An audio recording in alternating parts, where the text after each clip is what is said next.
When I first put this on the menu, all my Korean friends are like, American people don't like that. But this dish has been a bestseller since we opened.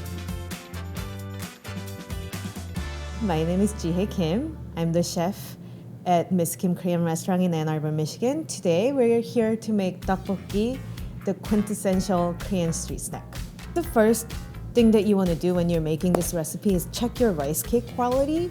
So if you're getting fresh ones that are never frozen, then you don't have to do this part.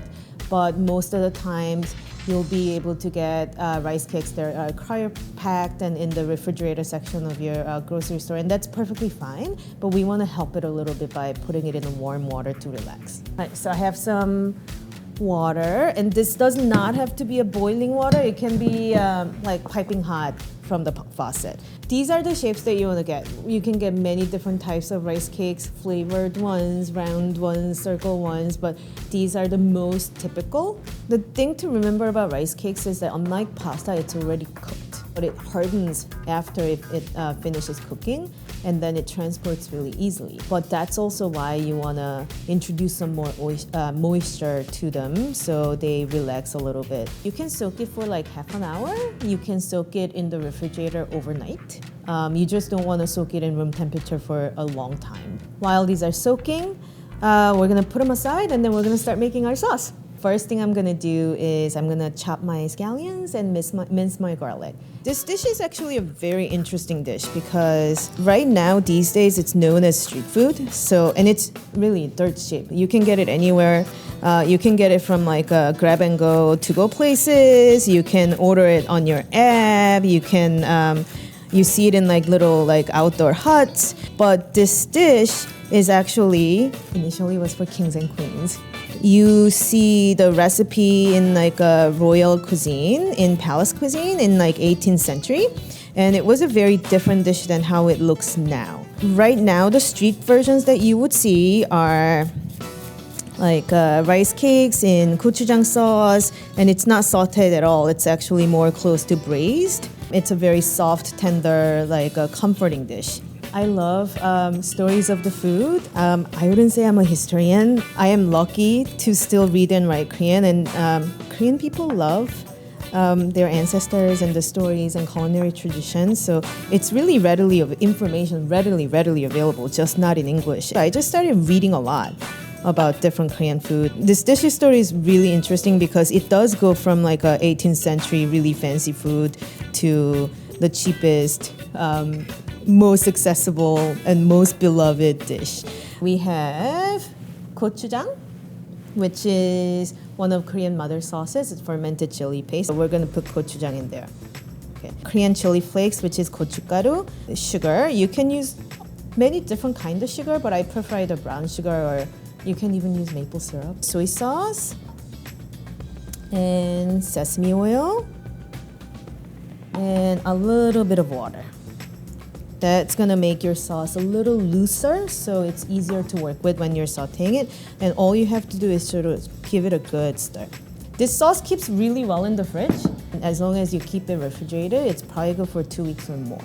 Rice cake soaking, the sauce is made and set aside. And at this point, you can just have a lot of fun. We're gonna today make 6-minute eggs, but honestly, you don't have to have 6-minute eggs. You can have 7-minute eggs or 9-minute eggs or hard-boiled eggs. So we have eggs, and I think important thing is to drop it as gently as you can, because even a little bit of a crack can give you egg drop soup instead of a 6-minute egg. And egg drop soup is great, but you don't want egg drop soup for this. I did grow up in a family that food was really important, but it was sort of almost like a foregone conclusion.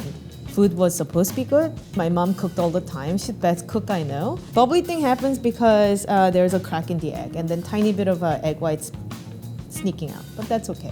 Yeah, just turn it down and you'll be fine. So I was born and raised in Korea. I didn't grow up cooking. I did grow up eating lots of good homemade food, and street food like tteokbokki that we're making today was forbidden. And I came to the United States when I was 13. Whoa, that's the timer. Okay, we're gonna pause and then get the eggs out. All right, so just gently get it out of the hot water into the ice bath.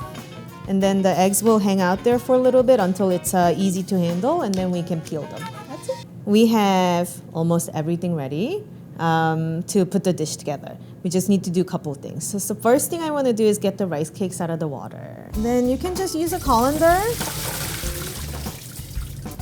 So you want to do this first because we're going to put those rice cakes into a pan that's been preheated, so you don't want to have too much moisture still clinging to the rice cakes. All right, and then we will do some garnish.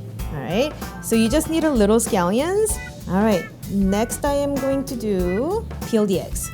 And then when you crack this, you can't crack this like this is a hard-boiled egg because it could easily rip the white part. So just like gently tap, tap, tap, tap, tap, tap, tap, tap, tap, tap.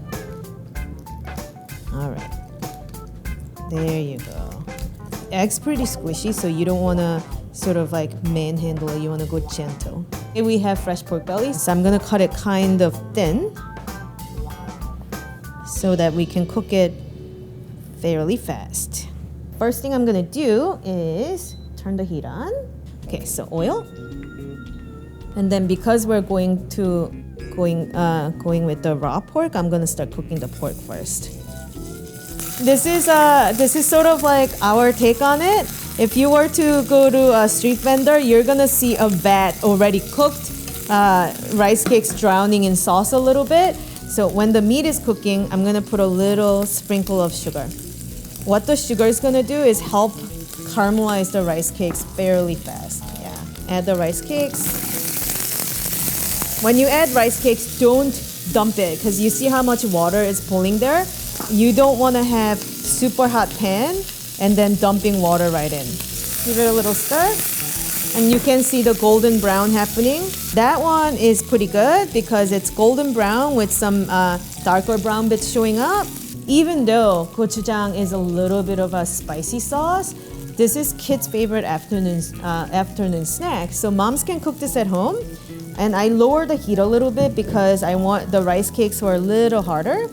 So I wanted it to cook a little bit. But if you lower the heat, just make sure you've already gotten some browning and crispiness first. Now it's time to go. Okay, sauce. Oh, you know what? I'm just gonna dump. Okay. That's it. Rice cakes are already cooked. You want to get it so that the sauce is not super liquidy. Now we're ready to plate. Any bowl that you would use pasta is a great choice. Dump it. Okay, here's my chefy plating tip. Do not move it. It's like a greasy, spicy sauce. And when you first dump it, just make sure the center is a little higher. But that's it. So pick a pretty side and then just do halfway. And then let's just crack that open so the yolk just oozes out. Some fancy scallions all around. Chili thread is just thinly sliced chilies that are sun-dried, and it's mostly for the look. But when you're garnishing, I like having garnish that has some sort of reference, and this is made with a lot of chili paste and chili sauce. So yeah, there, right in the middle, and then there you are. That's street style tteokbokki from Miss Kim. Super easy. It's amazing and luxurious to have this whole plate to myself because I wasn't allowed to have this as a child. Like that. Yeah. Crispy on the outside. And then the inside is still soft and chewy. Or don't be afraid to use a spoon. So you can just go right in there with the, yeah, there. I hope you make this dish at home. You can get the recipe on the link down below. Come visit me in Ann Arbor. We're in Carytown, Ann Arbor, Michigan. I would love to feed you.